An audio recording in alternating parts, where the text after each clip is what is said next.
back, everyone. I hope you all had great lunch and some good conversations.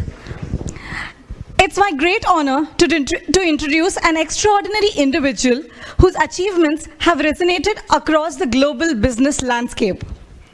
Our esteemed guest today, Lord Karan Bilimoria, is a visionary entrepreneur and a distinguished member of the House of Lords.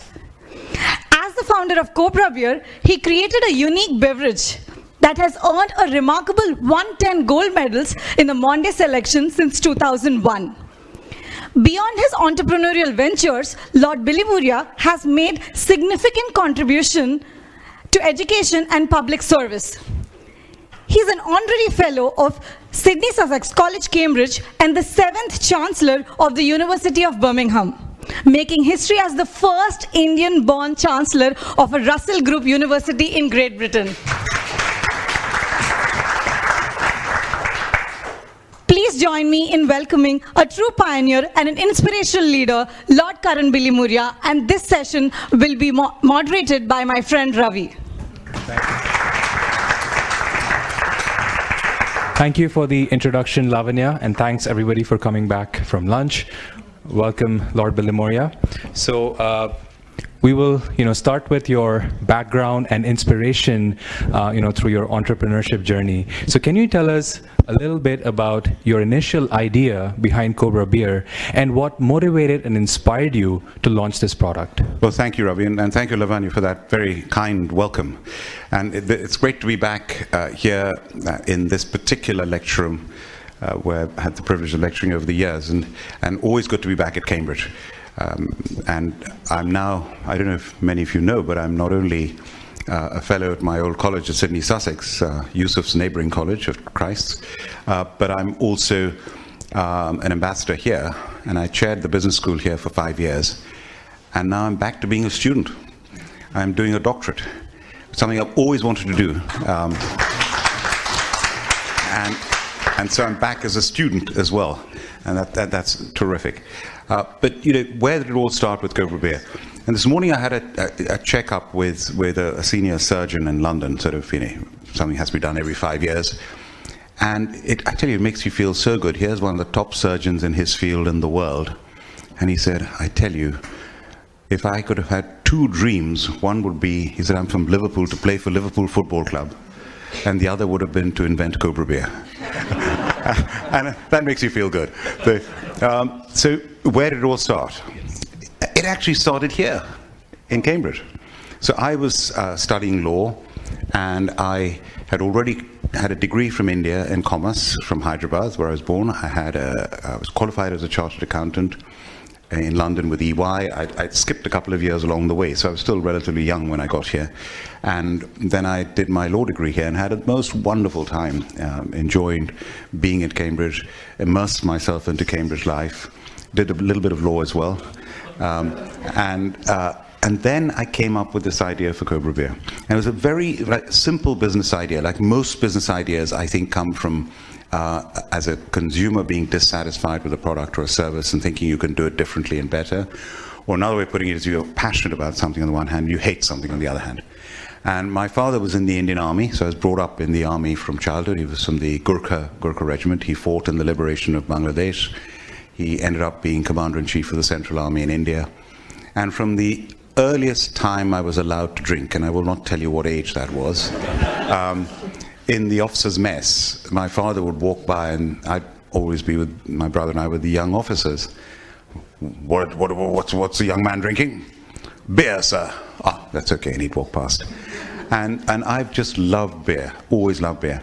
And when I came to this country, I absolutely was disappointed, because I tried all these famous beer brands, and no, I'm not going to mention any brand names because that's unprofessional.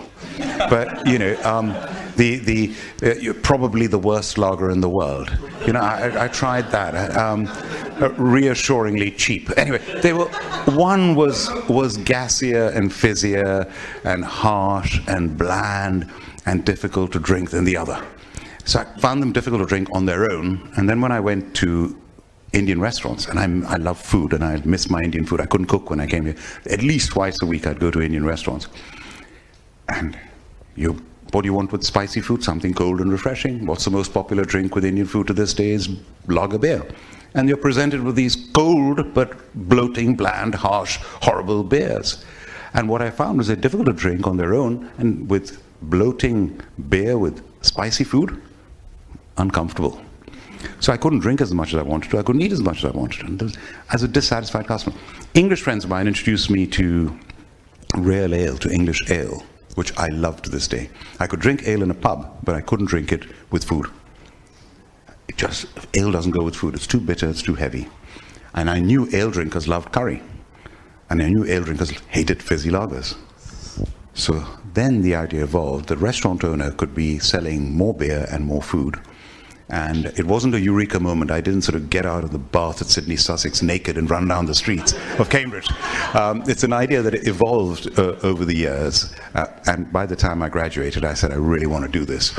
I'm going to produce a beer that has the refreshment of a lager and the smoothness of an ale combined. That'll be refreshing but smooth, easy to drink and balanced. Most importantly, it will go well with all food, and in particular with curry and with Indian food. And that was my idea. And to this day, fast forward, our slogan is brewed smooth for all food. And we are brewed smooth for all food. And we are now sold in 5,500 restaurants in this country. And in 94% of the Indian restaurants, and it genuinely does go really well with food. And it's a very intricate recipe. Now, there's a story of how I got to produce the beer in the first place, but that's another, if you want to ask me. No, that's very interesting, and thanks for sharing, these thoughts. I love the way you said the worst lager in the world, gassier, fizzier, but I guess you really understood the market back then, like what consumers wanted. So my question to you is, in business school in general, we talk about product differentiation, right, which helps sustain product in a competitive market. So I'm sure, as you mentioned, there were other beer companies that were operating. So what strategies did you build to build and grow the Cobra Beer brand itself, and how do you differentiate your product from the existing competitors? Yeah, so you talk about USPs, unique selling point, and the key is you've got to have a product that's different and better. And ideally, it's different and better in a way that the consumer loves it, but also that everyone involved in the chain selling it to the consumer also does well out of it. And in my case, it's pretty simple. Because it's smoother, people drink more of it. So you sell more. So you make more money. And it goes well with the food. And because it doesn't bloat you, you can eat more. So the restaurant sells more food. So there's a functional benefit to it, whatever happens. But developing a brand is also much more than function. And there's a lot of luck that comes into the story.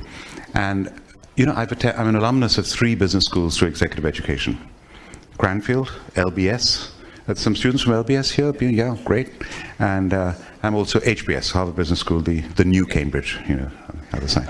And so I've done hundreds of case studies, but I've never done a case study on luck.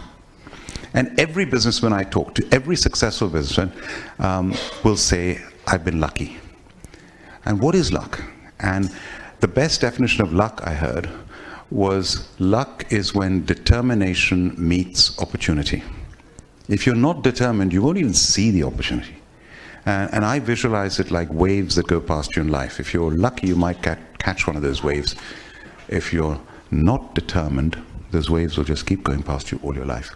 So a lot of luck. And in the beginning, we got introduced to the biggest independent brewery in India at the time, Mysore Breweries in Bangalore. That was pure luck, by the way, how that happened. Then the luck goes even further. They said, okay, you can have, we've never exported beer to the UK. You can have a famous brand called Pal's Beer. Now, Pal's Beer I used to drink in the Indian Army messes. So I recognized it straight away, and I said to my partner, Arjun, Pal's Beer. Let's, Pal's is the name of a dog food here. So, sorry, can't use that name. Oh, okay, well, because you come through, the introduction was through my partner, Arjun's uncle. You come through Uncle Keshav, your family. We'll give you our best-selling brand. And their best-selling brand in India at that time was a brand of beer called Knockout. Knockout, the label had one boxer having floored another boxer. 8% alcohol. So he said, this is very kind of you. But there are two things. One, I'm not looking for an 8% alcohol beer. Secondly, trading standards in the UK will never allow a brand like Knockout. You know what? You boys have no money. You have no experience in our industry. Quite frankly, you're going to fail. Everyone's failed except Kingfisher, who'd been there for 8 years and succeeded. But all the other Indian brands that tried to export to the UK failed. So you're going to fail. When you fail, why don't you do it under your own brand name? Then your brand will fail and we'll have the prestige of exporting our beer to the UK. Now just think of the luck of that. If I had been an importer of one of their brands, I wouldn't be here talking to you because my most valuable asset is the Cobra Beer brand. Pure luck. Next thing, their brewmaster was, they said, this smooth beer, you're talking rubbish. You come here, we don't produce a beer like that.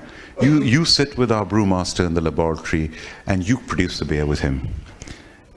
I went, in those days you could carry liquid in your hand luggage. I carried the biggest hand luggage I could get on the plane with 30 bottles of beer in the hand luggage.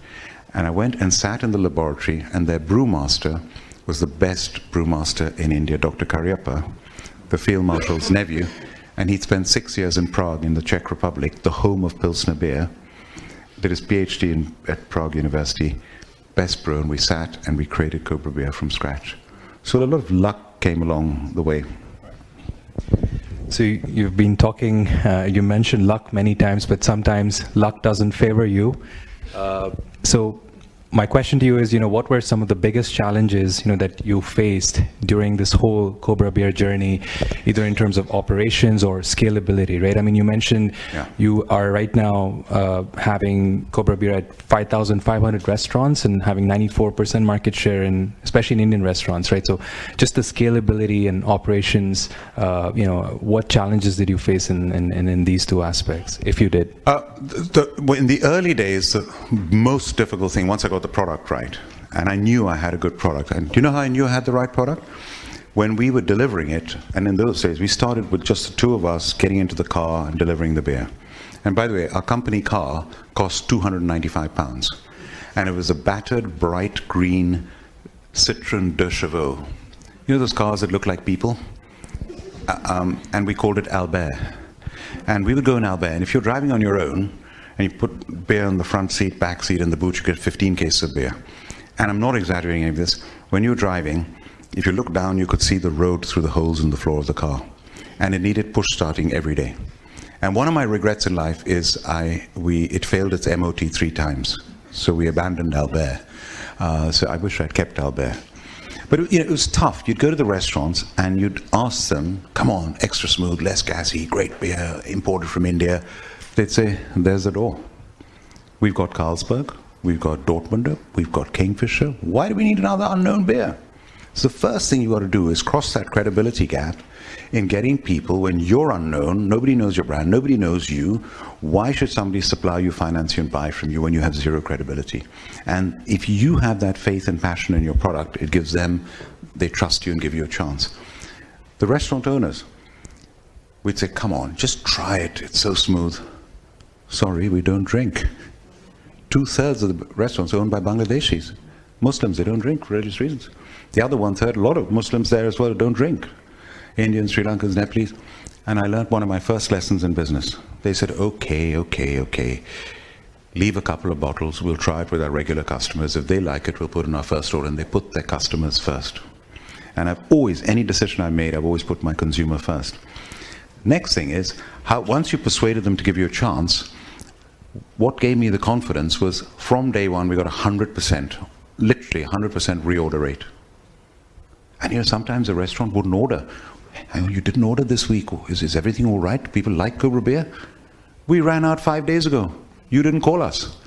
So I learned the next lesson was a restaurant has different beer brands, wines, cutlery, crockery, tablecloths, cooks, waiters. They've got hundreds of things on their mind. Your product is one of them. To you, it's everything, but to them, it's one of them. You've got to be proactive. You're not proactive, you lose out. So I learned that lesson.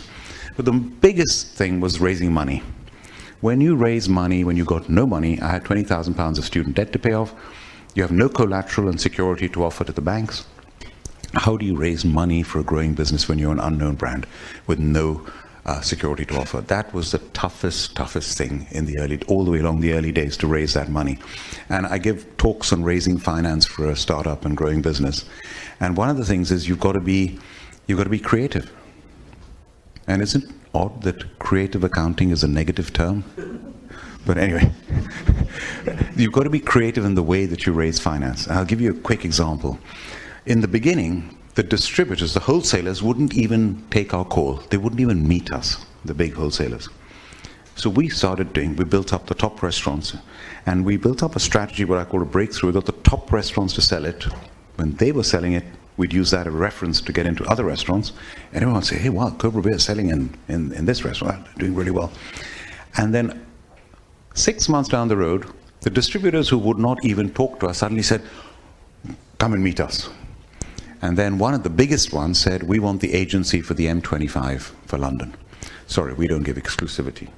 They said, no, we want the agency. And they said, okay, hang on.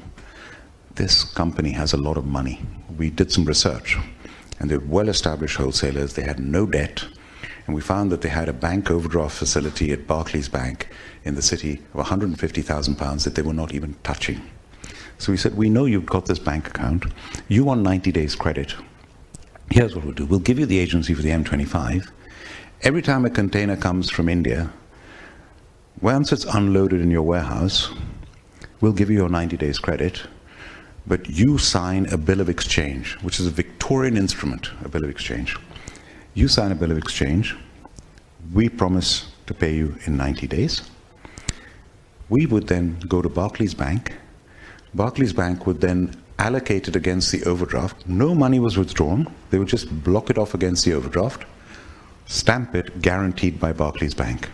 We'd go in Albert to Fulham, to NatWest, our bankers, present guaranteed by Barclays Bank bill of exchange, 90 days payable, and we get the money that same day at the cheapest rate of interest. Cash on delivery. It was brilliant.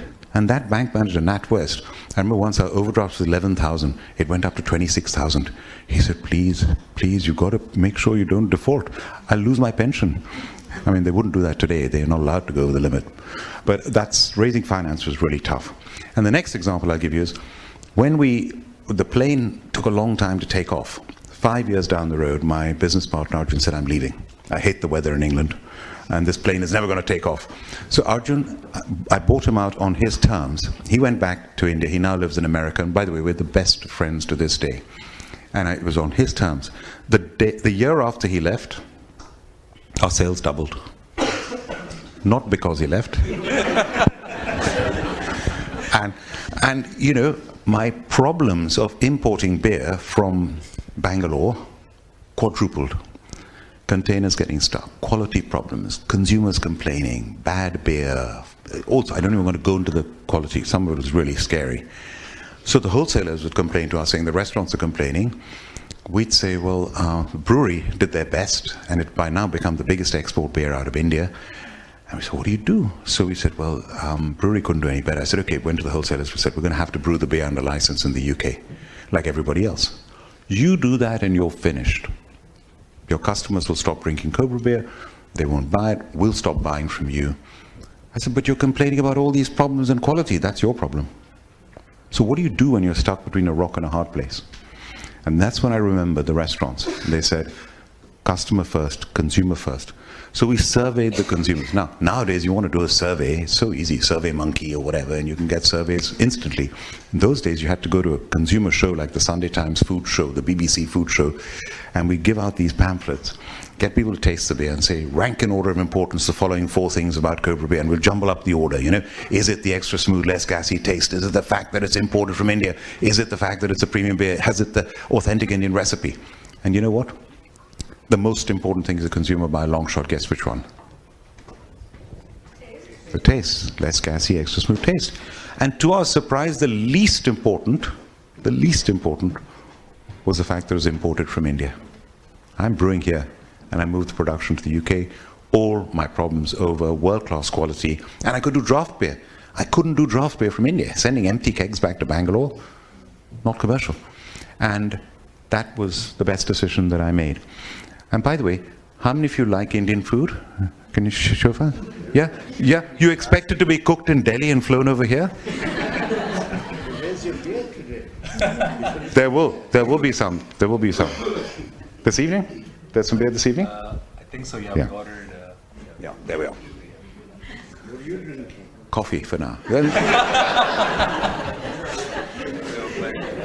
Thank you, Lord Bilimoria, for... so you mentioned a couple of very interesting problems that you faced. First was raising money, and then the second one was, production problems. So here's a question, I guess, for, from a general audience perspective, what opportunities, what do you see as the biggest opportunities for entrepreneurs in the UK? And what advice would you give them, to start a business given the current market? I mean, there's the upcoming election, there's these post-Brexit challenges that are still, that the country is still reeling with. And of course, the technological disruption, from situations like products like generative AI. So what advice would you give to budding entrepreneurs today in the UK to start a business? You mentioned Brexit. I was speaking yesterday, and I'm going to swear, please forgive, I don't like swearing, at the Oxford Union. And it was a debate on whether the House of Lords is fit for purpose. And I started off the debate, and I mentioned Brexit in the beginning, in my opening remarks. And so I'm going to ask the question I asked them. How many of you think Brexit was a stupid idea and a big act of self-harm for this country? There you go. I wish somebody would take a picture of this, and send it to our stupid government. I mean, how they have ruined this country in the last 8 years since the Brexit vote. Ruined this country because of that ridiculous, stupid decision. And I get this answer, by the way, whenever I ask this question, any audience, I get this answer. So what I think, you park that to one side, I think that this country, people say, when is a good time to start a business? Well, when I started, there was a recession. Interest rates were at 15%. If you think 5.25% is high now, just try and work with 15%, and that too is impossible to borrow, and then you have to pay 15%. So there are always challenges. You go into a market like beer, it's one of the most competitive beer markets you can go into. But what I love about this country is, on the whole, it's an open country. If any one of you, by the way, you can walk out of that door and start your own beer brand. Nothing stop you, don't need any licenses, just go and do it. Now, that's a good thing. Flip side of it is huge competition. So that's the give and take. And I think that what has improved in this country from the time I started in business to now is this country, well, let's go back to when I came as a student in the 80s, was looked upon as a sick man of Europe. Entrepreneurship was just not in the vocabulary of this country. It was like second-hand car salesman. Now, how things have improved over here, where this is seen as one of the most entrepreneurial countries in the world, one of the most entrepreneur-friendly countries in the world, and whether it's Labour government, coalition government, conservative government, they will all be pro-entrepreneurs and encourage entrepreneurship. And it started with, whether you like her or not, Margaret Thatcher, when she celebrated people like Richard Branson and that entrepreneurial culture to back entrepreneurs. So I think it's a great country for entrepreneurship. The networks that exist now, phenomenal networks. In a business school like this, in a university like this is the ultimate. The Cambridge cluster is just phenomenal. But everywhere in the UK now, I'm patron of the National Council for Entrepreneurship Education. Every university in their own way does some entrepreneurship education, encouragement, startups, incubators. It's phenomenal that the access that you have, access to finance, you have crowdfunding, and of course marketing. Well, if I needed to communicate with the restaurants in those days, envelopes, printouts, postage stamps, physically posting things, just to communicate with people. Now you just reach people instantly. You can market without spending money if you use social media well. So it's a much better environment to start a business and to scale up quickly. No, thanks for that, the insight. And so I'm going to open the questions to the audience. But before that, we talked about the Brexit. So I do have a question for you. So obviously you don't have to run for the election again because you're the Lord Temporal of the British Parliament. But what's your take on the upcoming elections? It's coming up in 2 months. And the best thing about the House of Lords in this country is you're appointed for life. And it's just a lovely position to be in. You don't have to fight elections. But, and we're not allowed to vote. I'm disenfranchised. I'm not allowed to vote in elections. And I'm a crossbench peer, so I'm an independent peer. The House of Lords is the only parliament chamber in the world where minimum 20% of us have to be independent crossbench peers like me. With these elections over here, my view, if I summarize it, I think we've had 14 years of a conservative-led one coalition for a short while, but otherwise basically conservative government. And people want a change. So the anti-incumbency factor is huge. So a lot of the polls will say, I'll vote for anyone but the Conservatives. So I'm not necessarily voting for Labour, I just don't want the Conservatives again. So there's a huge element of that. There's also the aspect that people are genuinely not happy with the way the country's been run. If you take Brexit as one big thing, but look at what's happened. Taxes at the highest level in 70 years in this country. Think about it. Conservatives meant a low-tax government. They put up taxes to the highest level in 70 years. When I was president of the Confederation of British Industry, and by the way, that's of all the things I've done in my career, which I've been lucky to get the opportunity, those 2 years when I was the first ever ethnic minority president of the Confederation of British Industry, equivalent to CII, and I was during the crisis, during COVID and the start of the Ukraine war. And I was really proud of what we did. I kept telling Rishi then, when he was Chancellor, and I'd deal with him a lot, don't put up taxes, don't put up taxes. He wouldn't listen. He put up corporation tax from 19% to 25%. What a stupid thing to do. Labour are never going to put it down. And we're all suffering as a result of it. And when you put up corporation tax, what happens? You deter inward investment, you're hampering domestic investment. There is no benefit for a little bit of few billion pounds short term. You're actually hampering growth, which then creates the jobs, which then pays the taxes. And then what they did was the worst thing, is freezing thresholds and not increasing with inflation, which means that the poorest person paying tax is, in fact, it's a stealth tax. You end up paying more tax. People don't see that. Now they've seen it. So you try and drop 2p in national insurance here and 2p national insurance, and I'm going to abolish national insurance. Where are you going to get the 50 billion pounds to do that? So they've been terrible when it comes to running the economy and increasing taxes. Immigration. This government is anti-immigration. Hostile approach to immigration. Hostile approach to international students. And I co-chair the all-party parliamentary group for international students. I'm president for the UK Council of International Student Affairs. I tell you, the damage they have done. Dependence. You all know that foreign students can't bring in dependents anymore. Do you know the effect of that? Just some people were misusing it. But on the whole, a place like this, or LBS, top business schools, 25% of our MBA students bring in dependents. I've asked them, they're not going to come if they can't bring their dependents. One of them showed me a picture of his 1-year-old son. Do you think I'd leave him behind? I'm going to lose out. It is so short-sighted. And the next thing, and this is Rishi Sunak himself, I'm so disappointed in so much of what he's done. He wanted to remove the 2-year post-graduation work visa, which I fought for. I initiated that in Parliament in 2007, brought in by the Labour government in 2008. I had cross-party support. We brought it in. It's one of my proudest achievements in my 18 years in Parliament was getting that 2-year post-graduation work visa. What happened? Theresa May, as Home Secretary in 2012, took it away. 9 years we fought to get it back, got it back in 2021, when Sajid Javid, my friend, was Home Secretary, and Boris Johnson, one of the good things he did, we brought back the 2-year post-graduation work visa. And you've seen the number of Indian students rocketed. I know as an international student, if you get a chance to earn some money, to gain some work experience, to pay for your education, those 2 years, build those bridges, phenomenal. Rishi himself and his advisors wanted to take away that 2-year post-graduation work visa. They commissioned the Migration Advisory Committee to do a report at speed in 2 months about the graduate visa, and they were hoping that it would come up saying it's being abused and people are misusing it and it's terrible. What did they come up and say?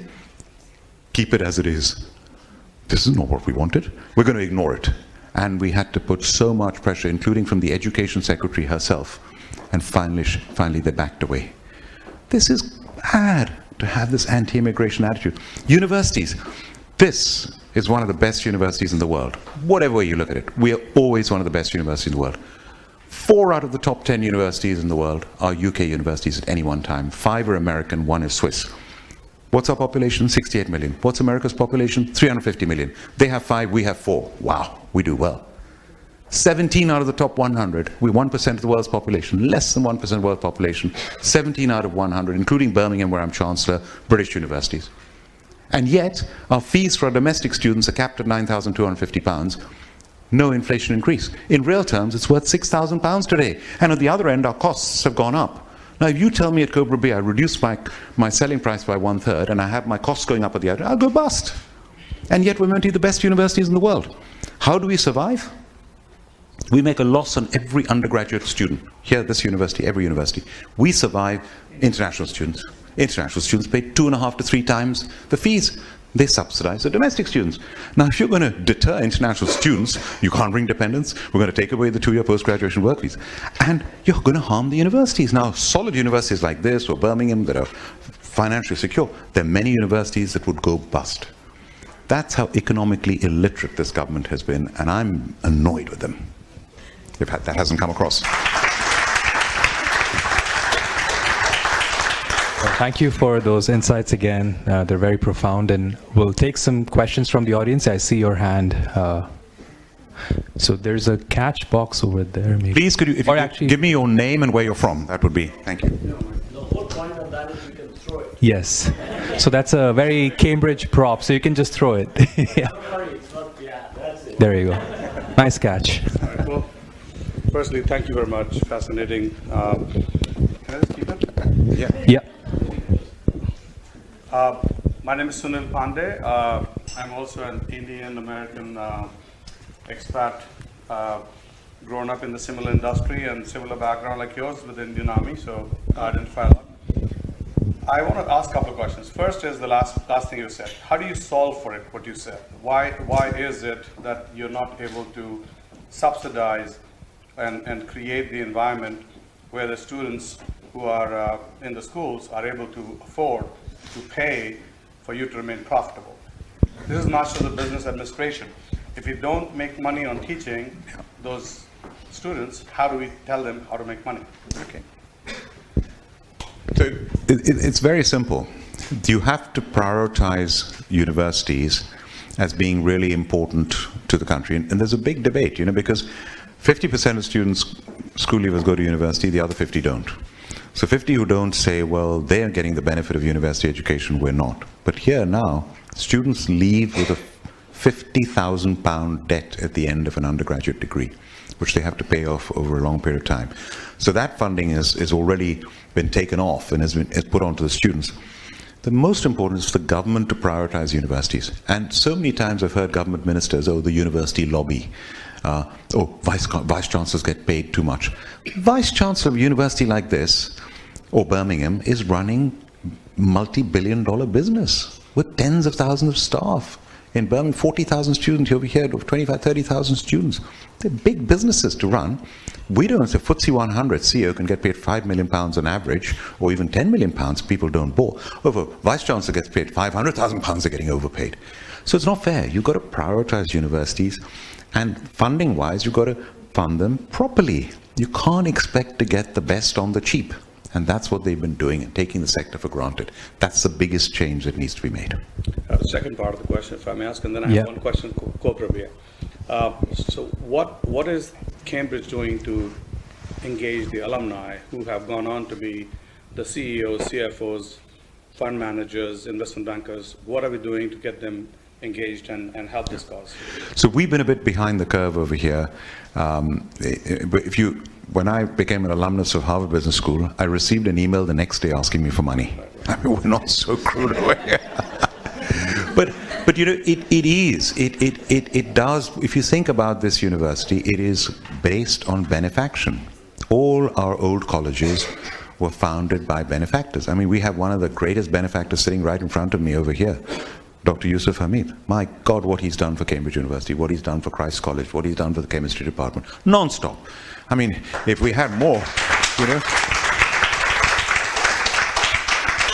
So this is, you can't get better example than this. In America, they've been ahead of the curve, and we've caught up, catching up, but we're doing much better than we used to. And by the way, business school should be one of the best places, because you create lots of successful business leaders who do financially well, and they should put back. So Harvard Business School, for example, disproportionately puts back into Harvard than the other departments of Harvard. So we should encourage it much more, and we are. We're doing our best. I mean, Birmingham, by the way, outside the Oxbridge, we have initiatives like millions of hours of volunteering. There's not money, people put in time. So even we've raised hundreds of millions of pounds there. But somewhere like this has huge potential, and we're doing a lot. Yeah, I agree with you. Quite like you, I'm an alumna of three schools in the U.S., and each one of them actually has the biggest endowment fund that funds now as a private equity partner. We go to them as LPs. Yeah. So the amount of money that the universities and the business schools can generate through alumni is unimaginable. So that was just a question. Thank Cobra, you. quick question, Cobra. Sorry. How do you get yourself to become a dominant global brand, not just a UK brand? Yeah, that's a challenge. So here we've established ourselves, I mean, without boasting. This is a lovely thing that in the Harvard Business classroom they said, be confident but not arrogant. Be ambitious but be humble. Be ambitious. So ambitiously I say that Cobra is the most famous Indian brand in the UK. I challenge you as a consumer to come up with another brand. There isn't. I admire the Tatas a great deal, and we have Ravi here, former head of Tata Motors. Phenomenal brand. But from a consumer point of view, whereas here, you ask a taxi driver, or you ask somebody in a village, they'll all know Cobra Beer, because every part of the country. So I think that's been great, but to do that around the world is much more difficult. So we export to about 30 countries around the world, but we could do much more, so there's a long way still to go. Thank you. We have a question from him, yeah. Karan, thanks for that, really interesting. You've been a pioneer. You've been a pioneer in Indo-British relationships, at least as far as entrepreneurship is concerned. And just to give a bit of context, someone like me was born and brought up in the UK, now an academic here in the UK. What I'm really interested in hearing from you is, given the subject of today, and given the need and the gap and the trajectory that India as a young population is going to have in terms of university education over the next 10, 15, 20 years. That's a really exciting opportunity as far as I'm concerned as an educator, but what can we do to further that? Yeah. Thank you. And Zubin is a fellow Zoroastrian Parsi. Any other Parsis in the room? Well, look, two of us, okay? There are two of us in this room, and there are only 100,000 in the whole world, so we're not doing badly. But and my cousin Persis was here earlier, okay? So 3. But Zubin, your point, there is so much potential of what we can do. If I give you an example of, first is academic to academic exchange. We've got a scheme called the UK-India Research Initiative. As we speak, it's in phase 4, where an academic from British University and Indian University will work on a project, funded by both countries. A few £1,000s, but it's great. The collaborations of universities, Cambridge has in India, Birmingham have, we got 40 projects at any one time in Birmingham. So that's going on. Students, Indian students coming here, but we have hardly any of British students going there. We've just launched a joint degree at Birmingham last year, 1.5-year masters in AI and data science with IIT Madras. Now, Jaideep's an IIT graduate. IIT Madras is one of the top. Can you imagine, you come out with a joint branded Birmingham University, British University, IIT Madras, 1.5-year masters. You spend 6 months in India as a student who enrolls from India, 6 months in the UK, you enroll from the UK. That's what we need to be doing much more of. And here's the next stage. Birmingham, we've opened up a campus in Dubai, state-of-the-art campus. First Russell Group University to do that. In 2 years, 2,000 students from almost 100 countries. Just imagine when foreign students now finally are allowed to open up in India. The Australians have started, and soon we'll have many more British universities opening up campuses in India, and that's going to make a big difference as well. So there's lots of potential. Thank you. We'll take one more question, yeah. I'm sorry. Yeah. Who to who? Sorry. Yes. Yeah. Thanks, Bilimoria. It's always nice to hear you. The question I have is around India is going to be the third largest economy in GDP terms in another few years. And then I also heard a statistic which said that every fifth worker is going to be an Indian worker very soon, and possibly a knowledge worker as well. So how do you see we leverage, UK and India leverage this kind of upcoming statistic in terms of benefiting both the countries?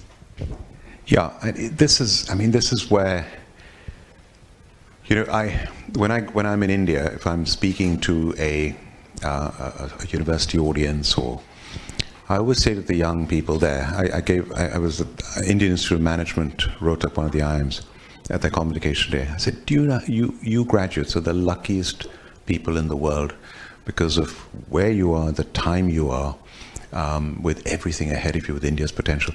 You're saying third largest economy. You can take my prediction now. 2060, India will be the largest economy in the world. That's my prediction. Largest economy in the world. Now, the opportunities are absolutely huge, but the challenges in India are still huge as well. And we can't forget that. And that upliftment, taking people out of poverty, increasing the middle classes, there's so much to be done. The infrastructure work that is happening in front of our eyes is phenomenal. And it's happened recently. But you go to Saudi Arabia, I was in a delegation of Saudi Arabia, they've got all the money in the world. But they've fallen behind on education, and suddenly they realize, oh my God, we're doing all this, we can spend as much on roads and ports and whatever, but if people are not educated, what's the point? So they're welcoming in schools, British schools to open there, universities to open there. They're putting everything behind education. So I think India's got that education part of it now, top priority. If we focus on that, I think the sky's the limit. And also partnering with countries like the UK. But look, what's the reality? The UK, we do 39 billion pounds trade with India. It's nothing. It's 12th largest trading partner of the UK. We do almost 100 billion with China. America is 25% of our trade as one country. European Union is 45, despite Brexit. Still 45% of our trade is the European Union. India should be much more. Security and defense alliances with India. We should be doing much more. We should have much more exchange of officers, soldiers, joint exercises, defense projects, as allies working together. The Quad, which is the USA, Japan, Australia, and India, the UK should join that as Quad Plus and have a security alliance around the world. So I think the combination, and I think is this the last question? Yes. Okay. What I conclude with is this. If you put in context, 1.4 billion people will be the biggest economy in the world. I think that path it's going to happen. Whatever happens, it will happen. This little country, sixth largest economy in the world, less than 1% of the world's population. How can you put the two together? I tell you how you can do it, because we're still the sixth largest economy in the world, and we're a global power. We still have permanent seat on UN Security Council. By the way, India should. Way overdue. G7, G20, NATO, second biggest power, Five Eyes, AUKUS, CPTPP. I could go on, not the European Union, but anyway. We're at the top table of the world, this country. It's got a lot of influence. But the most important thing about this country is its combination of hard and soft power. Our defense forces may be small, too small in my view. We need to go to 3% of GDP or 4% of GDP, but they're good. And the nuclear deterrent we have around the world, our submarines, is very powerful. City of London, always one of the top 2 financial centres in the world. Manufacturing, I chair the Manufacturing Commission in Parliament. We are still, in absolute terms, one of the top 10 manufacturers in the world, and high quality. Whether it's automobiles, whether it's aerospace, whether it's beer, we make the best in the world. So hard power, we've actually got a lot. But more important than that is our soft power. And you can't have the soft power without the hard power. And then you have the combination of the hard power and the soft power. And the soft power, our universities I've spoken about. Our royal family. When Her Majesty the Queen died, you realize how much this country loved our Queen. But we also realize how much the whole world respected her. And the King. What a great King we have in King Charles. The BBC. The current government hates the BBC. The world loves the BBC. 500 million people listen to and watch the BBC every single week. And as for Premier League football, I mean, the big teams, like my team, Chelsea, don't talk about their performance this season, but hundreds of millions of followers around the world, each team. So our soft power is just amazing. And you put the two together, you've got a country that has a lot to offer. And then the relationship with India and the UK is a special relationship that we have along with America. There's no end to our potential. Thank you for your question. Yes, please. How do you bring Cambridge to India? I've been turned down. If anyone can, Yusuf, you can. But bringing Cambridge, I think, by the way, this is, I don't want to take long answering this question, but it's a very important question. The Cambridge brand name in India, by the way, is huge. Do you know why? Not just because of the historic, prime ministers who've been educated, and by the way, world leaders. As we speak, 25% of world leaders have been educated in British universities. 25% approximately have been educated in American universities. All the other countries in the world make up the other 50%. That's how powerful the soft power of our universities are. But somewhere like Cambridge doesn't want to open up a physical branch anywhere else in the world. And it's a sort of, we can't. Cambridge can only be here in Cambridge. Whereas a university like Birmingham, fine, we open up in Dubai, we may open up in India in the future. So there are other ways to do it. And the school exams in India, the Cambridge board, huge in India, huge. All school children know the Cambridge brand name, much more than Oxford in India. So we've got that advantage. I think one way we can do it is to having physical research centers located in India. Harvard Business School has done that around the world. Cambridge has done that in Singapore. We have a physical research center in Singapore where our PhD students here go and do research there in Singapore, and we can do things like that, which will make a big difference, and I don't think they'll object to that. Maybe we can work on that, Yusuf. Okay, thank you very much.